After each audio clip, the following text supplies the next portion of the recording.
আসসালামু আলাইকুম। Advanced learning একাডেমির পক্ষ থেকে সবাইকে জানাই অনেক অনেক শুভেচ্ছা ও অভিনন্দন। সুপ্রিয় অষ্টম শ্রেণীর শিক্ষার্থীরা, আজ সমাধান করব তোমাদের গণিত বইয়ের অনুশীলনী 10.3 অর্থাৎ বৃত্ত এই অধ্যায়ের অঙ্ক নং 8 এবং 9। এটা দেওয়া আছে তোমাদের 2026 সালের গণিত বইয়ের পৃষ্ঠা 157, 10.3। এই যে এখানে যে 8 এবং 9 নং দুটি প্রশ্ন আছে, আজ আমরা এই দুটি অঙ্ক সমাধান করব। এর আগের সবগুলো অঙ্কই সমাধান করা হয়েছে। 8 নং প্রশ্নে দেওয়া আছে 14 সেন্টিমিটার ব্যাসার্ধের একটি বৃত্তাকার বোর্ড থেকে 1.5 সেন্টিমিটার ব্যাসার্ধের দুইটি বৃত্তাকার অংশ এবং 3 সেন্টিমিটার দৈর্ঘ্য ও 1 সেন্টিমিটার প্রস্থের একটি আয়তাকার অংশ কেটে নেওয়া হলো। বোর্ডের বাকি অংশের ক্ষেত্রফল বের করো। তো মনে করি যে দেখো, তোমাদের তো আর এই অঙ্ক করার সময় চিত্র অঙ্কন করতে হবে না, তো আমি তোমাদেরকে বিষয়টি একটু বলতেছি। ধরো এই যে এখানে এটি হলো একটি বৃত্তাকার বোর্ড, এখান থেকে কোনো অংশ কাটা হয়নি, এটা সম্পূর্ণ একটি বৃত্তাকার বোর্ড কালো রঙের। তো তাহলে এখানে এই সম্পূর্ণ বৃত্তের কিন্তু একটি ক্ষেত্রফল আছে। তো আমরা জানি বৃত্তের ক্ষেত্রফল হলো পাই আর স্কোয়ার। এর আগের অঙ্কগুলো তো আমরা অবশ্যই করেছি। বৃত্তের ক্ষেত্রফল হলো পাই আর স্কোয়ার বর্গ একক। ধরো এখান থেকে কোনো অংশই কেটে নেওয়া হয়নি, এটা গেল প্রথম ধাপ। তাহলে আমরা অঙ্কের শুরুতে আমরা এই সম্পূর্ণ বৃত্তের একটি ক্ষেত্রফল বের করব। ধরো এখানে কাটা হয়নি, কাটার পূর্বে এটা। এরপরে দেখো এই অংশে এসে আরও দুইটি ছোট ছোট বৃত্ত কেটে নেওয়া হলো, বৃত্তাকার অংশ কেটে নেওয়া হলো। অর্থাৎ এখানে একটি বৃত্ত, এখানে একটি বৃত্ত, ছোট বৃত্ত। ওই বৃত্তটাই এই বৃত্ত থেকেই ভিতর থেকে এটা কেটে নেওয়া হয়েছে, ছোট দুইটি বৃত্তাকার অংশ কেটে নেওয়া হয়েছে। অর্থাৎ এখানে একটি বৃত্ত আর এখানে একটি বৃত্ত, এই দুইটি বৃত্ত কেটে নেওয়া হয়েছে। তাহলে এখানে কিন্তু আমাদেরকে এই দুটি ছোট ছোট যে বৃত্তাকার অংশ কেটে নেওয়া হয়েছে এটার ক্ষেত্রফল বের করতে হবে। অর্থাৎ এখানে দুইটি ছোট বৃত্তের ক্ষেত্রফল বের করতে হবে কেটে নেওয়া। আবার এখানে দেখো একটি আয়তাকার অংশ, যে এটি একটি আয়তক্ষেত্র। তো এখানে এই আয়তাকার অংশের এখানে আবার একটি আয়তাকার অংশ কেটে নেওয়া হয়েছে, যার দৈর্ঘ্য হলো 3 সেন্টিমিটার। এই দৈর্ঘ্য হলো 3 সেন্টিমিটার আর প্রস্থ হলো 1 সেন্টিমিটার করে। এমন একটি আয়তাকার অংশ কেটে নেওয়া হয়েছে। তাহলে আমাদেরকে পরবর্তী ধাপে এই কেটে নেওয়া আয়তক্ষেত্রের ক্ষেত্রফল বের করতে হবে। আমরা জানি আয়তক্ষেত্রের ক্ষেত্রফল দৈর্ঘ্য গুণন প্রস্থ বর্গ একক। তার মানে আমাদের কি করতে হবে পরবর্তী ধাপে, এই দুইটা কেটে নেওয়া বৃত্তাকার অংশের ক্ষেত্রফল বের করতে হবে। অর্থাৎ দুইটি বৃত্তের ক্ষেত্রফল বের করতে হবে। এখানে একটি বৃত্তের ক্ষেত্রফল হলো পাই আর স্কোয়ার। তাহলে এখানে যে পাই আর স্কোয়ার তার সাথে আমরা 2 গুণ করলে এই দুইটি বৃত্তের ক্ষেত্রফল চলে আসবে কেটে নেওয়া। আর এরপরে আয়তক্ষেত্রের ক্ষেত্রফল বের করব। তাহলে এই দুটি বৃত্তের ক্ষেত্রফল আর একটি আয়তক্ষেত্রের ক্ষেত্রফল, এই দুইটা আমরা যোগ করব। যোগ করে এই যে প্রথমে যে সম্পূর্ণ বৃত্তের ক্ষেত্রফল ছিল, সম্পূর্ণ বৃত্তাকার বোর্ডের যে ক্ষেত্রফল, ওইটা থেকে আমরা এই দুইটা বিয়োগ করে দিব। তাহলে কিন্তু আমরা উত্তর পেয়ে যাব, এই বাকি অংশের ক্ষেত্রফল পেয়ে যাব। এখন আমরা এই বৃত্তাকার যে বোর্ড, এটাকে তুমি বৃত্তাকার বোর্ডও বলতে পারো অথবা সম্পূর্ণ বৃত্তাকার বোর্ডও তুমি লিখতে পারো, যে কোনো একটা লিখলে হবে। তো এখন আমরা বৃত্তাকার বোর্ডের ব্যাসার্ধ এটার কত, 14 সেন্টিমিটার। ব্যাসার্ধ বলতে এই কেন্দ্র থেকে, এটা কেন্দ্র থেকে পরিধি পর্যন্ত দূরত্বকে ব্যাসার্ধ বলা হয়। যেমন এটা হলো কেন্দ্র, এই কেন্দ্র থেকে এই পরিধি মানে কি, এই যে গোল যে রেখাংশ এটা হলো পরিধি। কেন্দ্র থেকে এই পরিধি পর্যন্ত যে রেখাংশ এটা হলো ব্যাসার্ধ। আর এই ব্যাসার্ধর দৈর্ঘ্য কত, 14 সেন্টিমিটার। তো এখানে 21, এটা আমার আগের অন্য অঙ্কের ছিল, তো এটা হবে 14, বর্তমানে হবে এটা হবে 14 সেন্টিমিটার। তাহলে আমরা শুরুতে লিখব, তো শুরুতে আমরা লিখব দেওয়া আছে বৃত্তাকার বোর্ডের ব্যাসার্ধ।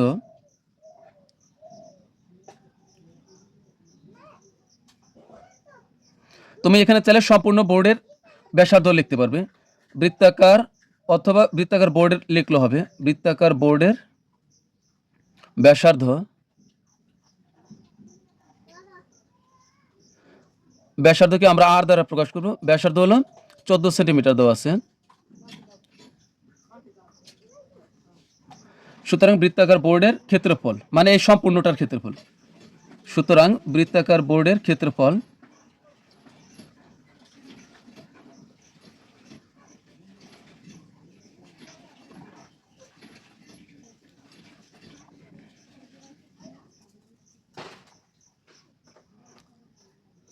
বৃত্তক্ষেত্রের ক্ষেত্রফল হলো পাই আর স্কয়ার বর্গ একক।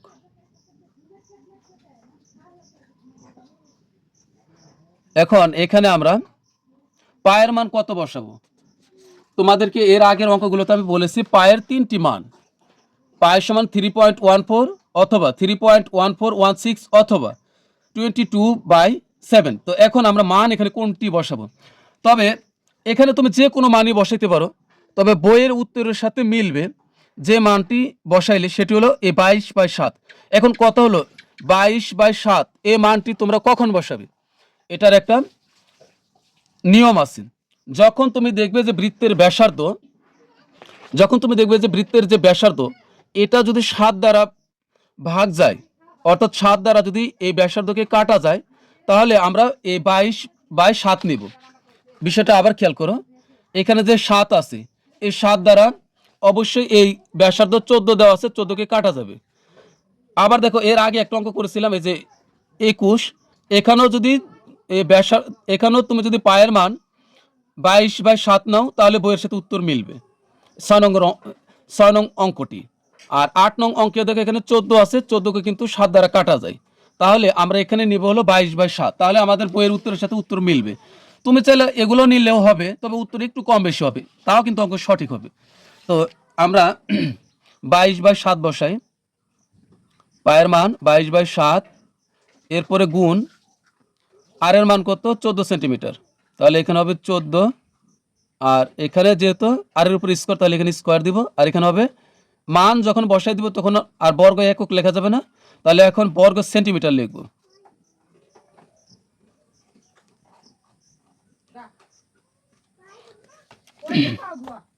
বাইশ বাই 7 গুণ এখানে 14 উপর স্কোয়ার মানে এখানে 2টা 14 আছে, তো 2টা 14 আমরা ক্যালকুলেটরে একবারে গুণ করব, 2টা 14, 14 গুণন 14, তাহলে হবে 196। তো এখানে হবে 196 বর্গ সেন্টিমিটার।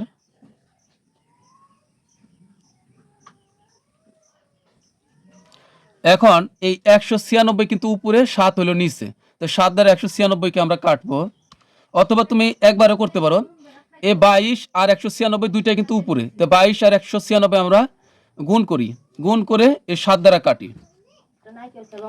তো এ 22 প্রথমে আমরা লিখব হলো 22 গুণন হলো 196, 196 সমান, পরে ভাগ হবে এই 7, তাহলে হবে 616, তাহলে এখানে হবে 616 বর্গ সেন্টিমিটার। আবার তুমি যদি এভাবেও করো তাও কিন্তু মিলবে একই, যেমন এখানে 22/7 আছে, গুণন হলো 196, তুমি চাইলে এই 7 দ্বারা 196কেও তুমি কাটতে পারবা, এক লাইন বেশি হবে। তো 196 ভাগ হলো 7, তাহলে হলো কত 28, তাহলে এখানে হবে কত, তাহলে 22 গুণের গুণ এই 7 দ্বারা 196কে কাটলে হবে 28, তো 28 হলো, এবার 28 আর 22 গুণ, 28 গুণন হলো 22, তাও দেখো 616, তুমি যেভাবে খুশি করতে পারো, সমস্যা নেই। তাহলে এখানে 616, এটা হলো সম্পূর্ণ বোর্ডের ক্ষেত্রফল। তো এখন আমরা এই কেটে নেওয়া বৃত্তাকার অংশের ক্ষেত্রফল বের করব, দুইটি বৃত্তের ক্ষেত্রফল বের করব। তাহলে এখানে আগে লিখব যে কেটে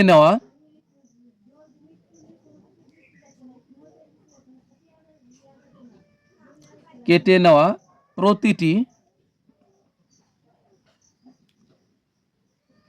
প্রতিটি বৃত্তাকার অংশের ব্যাসার্ধ, প্রতিটি বৃত্তাকার অংশের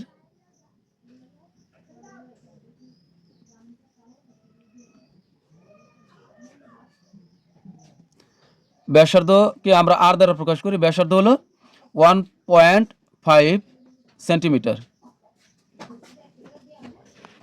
তো এখন তো সুতরাং কেটে নেওয়া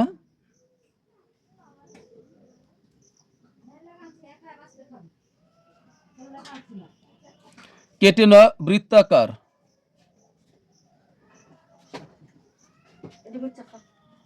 অংশ দুটির ক্ষেত্রফল, বৃত্তাকার অংশ দুটির বা অংশদ্বয়ের অংশদ্বয়ের ক্ষেত্রফল, এখানে একটি বৃত্তের ক্ষেত্রফল হলো পাই আর স্কয়ার, কিন্তু এখানে বৃত্ত দুটি আছে, তাহলে আমরা এই পাই আর স্কয়ারের সাথে আমরা 2 গুণ করব। তো পাই আর স্কয়ার এর সাথে আমরা এই যে 2 গুণ করব, যেহেতু এখানে দুইটি বৃত্ত। এটা হলো শুধু বৃত্তের ক্ষেত্রফল, আর এখানে দুইটি বৃত্ত, এখানে আমরা 2 একবার গুণ করে দিচ্ছি। তো এখানে হবে বর্গ একক। তো এখন এখানে 2 এর 2ই থাকলো, পায়ের মান 22/7 গুণন আর এর মান হলো 1.5। তো এখানে হবে 1.5, তার উপরে আমরা স্কয়ার দিব, আর এখানে বর্গ একক আর থাকবে না, এখন বর্গ সেন্টিমিটার হবে।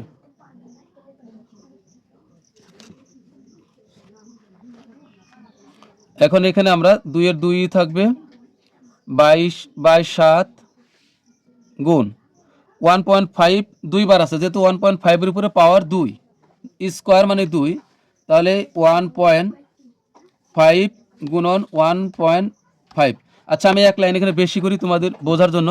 তাহলে এখানে 1.5 আমি দুইবার লিখলাম, 1.5 বর্গ সেন্টিমিটার। তো তোমরা একবারও করতে পারো, সমস্যা নেই। তো এখন দেখো, এই 2 উপরে 22 উপরে 1.5 উপরে এই 1.5 উপরে এই সবগুলো উপরের গুলো আমরা সব গুণ করব। প্রথমে গুণ করব 2 গুণন 22 গুণন 1.5 গুণন 1.5, তাহলে ভাগ এখানে কত হয়েছে 99। এখানে ভাগ করব আমরা এই 7 দ্বারা, কত বের হয়েছে 14.1428 অনেকগুলা। তা আমরা শুধু দশমিকের পরে 2 অঙ্ক নিব, তাহলে 14.14 নিব, তাহলেই হবে। এখানে হবে 14.14 বর্গ সেন্টিমিটার। এবার আয়তাকার কেটে নেওয়া আয়তাকার অংশের ক্ষেত্রফল বের করব। তো কেটে নেওয়া আয়তাকার অংশের ক্ষেত্রফল,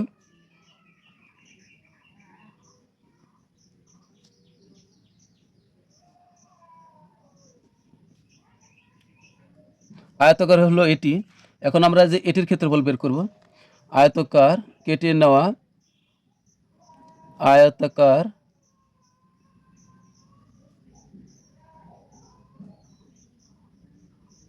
অংশের ক্ষেত্রফল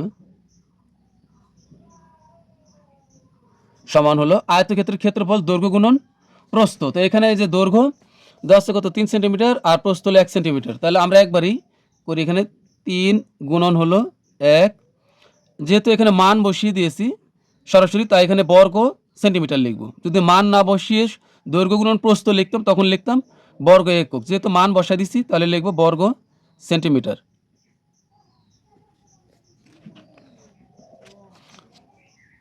তাহলে এখানে কত হচ্ছে 3 আর 1 গুণ করলে 3, আর এখানে হবে বর্গ সেন্টিমিটার। তাহলে কেটে নেওয়া অংশের ক্ষেত্রফল, তাহলে এই সম্পূর্ণ যত যা কেটে নিয়েছে এইটা এইটা এটা এটা তিনটির ক্ষেত্রফল একসাথে এখন যোগ করব। তাহলে লিখব কেটে নেওয়া অংশের ক্ষেত্রফল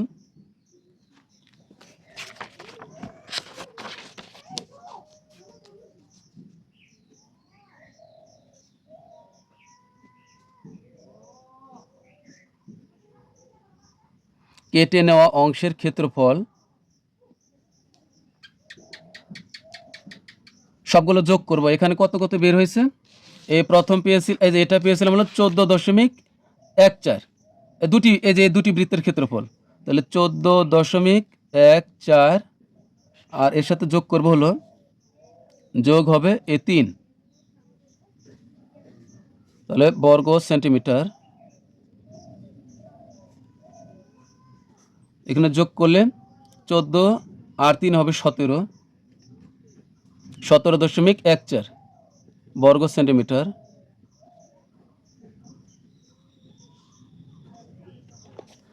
তো এখন বের করবো হলো আমাদেরকে বলছে শেষে যে বোর্ডের বাকি অংশের ক্ষেত্রফল বের করো। তাহলে বাকি অংশের ক্ষেত্রফল, এই যে সর্বপ্রথমে আমরা বৃত্তাকার এই সম্পূর্ণ বোর্ড, বৃত্তাকার বোর্ড যে কথা, এই সম্পূর্ণ বোর্ড একই কথা, তুমি চাইলে এখানে সম্পূর্ণ বোর্ডে লিখতে পারবে।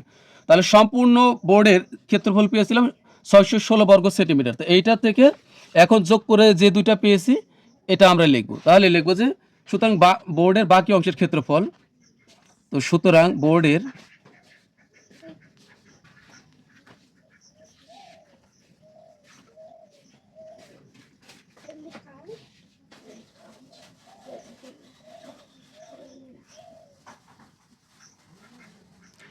বাকি অংশের ক্ষেত্রফল হলো 616 বিয়োগ এই 17.14 বর্গ সেন্টিমিটার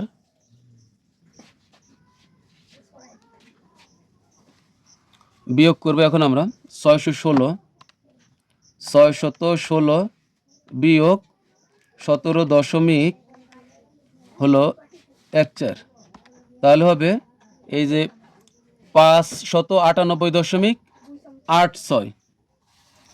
598.86 বর্গ সেন্টিমিটার।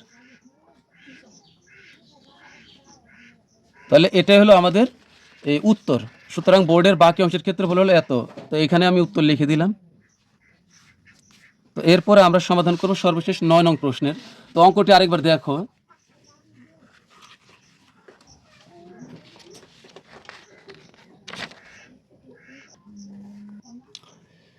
9 নং প্রশ্ন, 5.5 সেন্টিমিটার ব্যাসার্ধ বিশিষ্ট একটি সমবৃত্তভূমিক বেলুনের উচ্চতা 8 সেন্টিমিটার। বেলুনটির সমগ্র পৃষ্ঠের ক্ষেত্রফল নির্ণয় করো, যেখানে পাই সমান 3.14। তো পায়ের এখানে আমাদের নির্দিষ্ট মান উল্লেখ করা আছে, তাহলে আমরা এটি বসাবো। তো সমবৃত্তভূমিক বেলুনের সমগ্র পৃষ্ঠের ক্ষেত্রফল কি, এটা এখান থেকে দেখো না, দেখো উদাহরণে দেওয়া, সেটা তোমরা মুখস্থ করে নেবে। সমবৃত্তভূমিক বেলুনের সমগ্র পৃষ্ঠের ক্ষেত্রফল হলো 2 পাই আর ইন্টু আর প্লাস এইচ বর্গ একক। তো 9 নং প্রশ্নটি সমাধানের শুরুতে আমরা লিখব যে প্রদত্ত সমবৃত্তভূমিক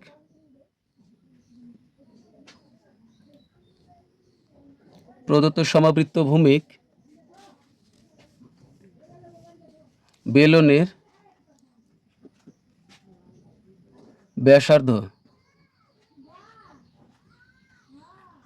ব্যাসার্ধকে আমরা আর দ্বারা প্রকাশ করব। ব্যাসার্ধ সমান দেওয়া আছে হলো 5.5 সেন্টিমিটার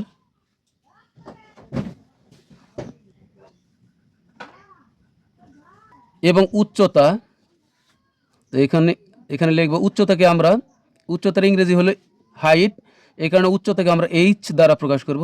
উচ্চতা এইচ সমান হলো 8 সেন্টিমিটার।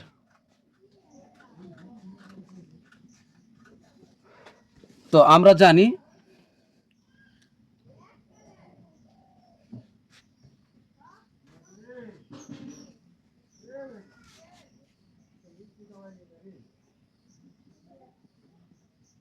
সমবৃত্তভূমিক বেলুনের সমগ্র পৃষ্ঠের ক্ষেত্রফল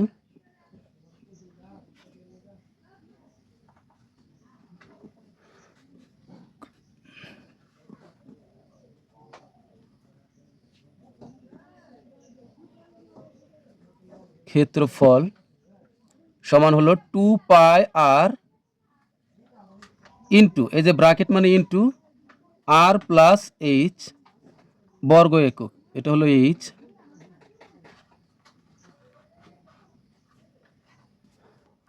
এখন এখানে আমরা মান বসাই, একটু এদিক থেকে লিখি। এ 2 থাকলো গুণ পায়ের মান হলো কত, 3.14, যেহেতু আমাদের এ মান প্রশ্ন উল্লেখ আছে, গুণন আর এর মান হলো 5.5 কি করলাম, এ 2 এর সাথে পাই গুণ আকারেতে গুণ দিয়ে 3.14 গুণ আর এর মান বসালো 5.5, এরপরে এখানে হবে ব্র্যাকেট, এ আর এর মান হলো 5.5 যোগ এইচ এর মান হলো 8। এখন এখানে লিখতে হবে বর্গ সেন্টিমিটার।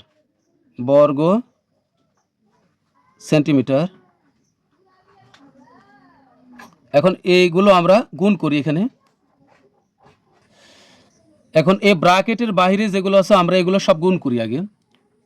এখানে হবে 2 গুণন 3.14 গুণন হবে 5.5 5.5, এখানে কত পেলাম 34.54, অর্থাৎ এখান থেকে এই পর্যন্ত 34.54। এখন এই ব্র্যাকেট মানে কিন্তু গুণ, তাহলে গুণ দিলাম। এখন এই দুটো আমরা যোগ করব একসাথে, তাহলে এই 5 আর 8 যোগ করলে 8 5 13, আর দশমিকের পরে 5 5ই থাকলো, তাহলে এত বর্গ সেন্টিমিটার।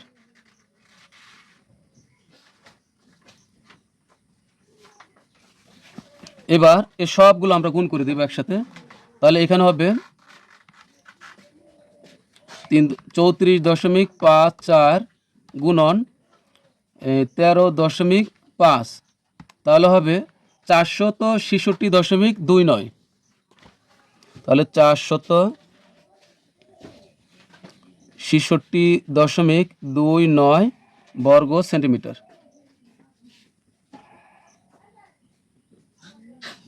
তো এটাই হলো আমাদের উত্তর। আমাদেরকে বের করতে বলেছিল সমবৃত্তভূমিক বেলনের সমগ্র পৃষ্ঠের ক্ষেত্রফল। এই অনুশীলনীর সবগুলো অঙ্কই সমাধান করা হয়ে গেছে। তো সবাই ভালো থাকবে, সুস্থ থাকবে, আল্লাহ হাফিজ।